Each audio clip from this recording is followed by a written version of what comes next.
Gaza പരാമർശത്തിലെ cyber ആക്രമണത്തിൽ പ്രതികരണവുമായി professor M Leelavathi.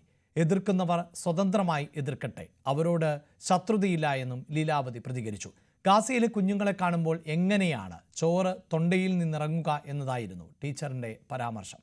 Cyber ആക്രമണത്തെ അപലപിച്ച് വിദ്യാഭ്യാസ മന്ത്രിയും രംഗത്തെത്തി. 98ാം പിറന്നാൾ ദിനത്തിൽ ആഘോഷങ്ങളൊന്നും വേണ്ടെന്ന് വെച്ച ടീച്ചർ പറഞ്ഞ പ്രസ്താവനയാണ് ഒരു വിഭാഗം ആളുകളെ ചൊടിപ്പിച്ചത്. ഭക്ഷണത്തിനായി പാത്രവും നീട്ടി നിൽക്കുന്ന ഗാസയിലെ കുഞ്ഞുങ്ങളെ കാണുമ്പോൾ എങ്ങനെയാണ് ചോറ് തൊണ്ടയിൽ നിന്നിറങ്ങുക എന്നതായിരുന്നു ടീച്ചറുടെ പരാമർശം. ഇതിനു പിന്നാലെയാണ് എം ലീലാവതിക്ക് നേരെ അതിരൂക്ഷമായ സൈബർ ആക്രമണങ്ങളുമായി സംഘപരിവാറും കാസ എന്ന സംഘടനയും രംഗത്തെത്തിയത്.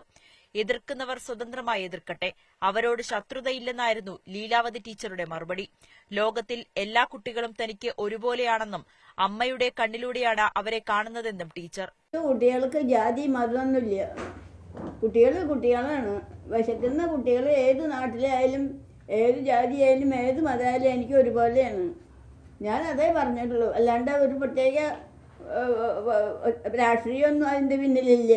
അപ്പോൾ എൻ്റെ നാട്ടിലെ കുട്ടികളായാലും ശരി, വേറെ ഏത് നാട്ടിലെ കുട്ടികളായാലും ശരി, എൻ്റെ കണ്ണിലെ കുട്ടികൾ മാത്രമാണ്.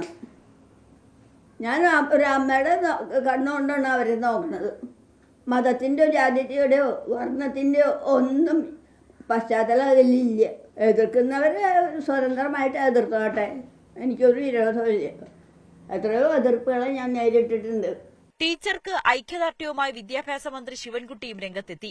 ഒരു മനുഷ്യസ്നേഹിയുടെ നന്മ നിറഞ്ഞ ഹൃദയത്തിൽ നിന്നും വരുന്ന വാക്കുകളാണിത്.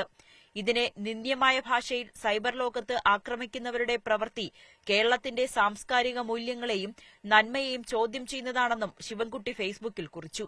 ന്യൂസ് 18 കൊച്ചി.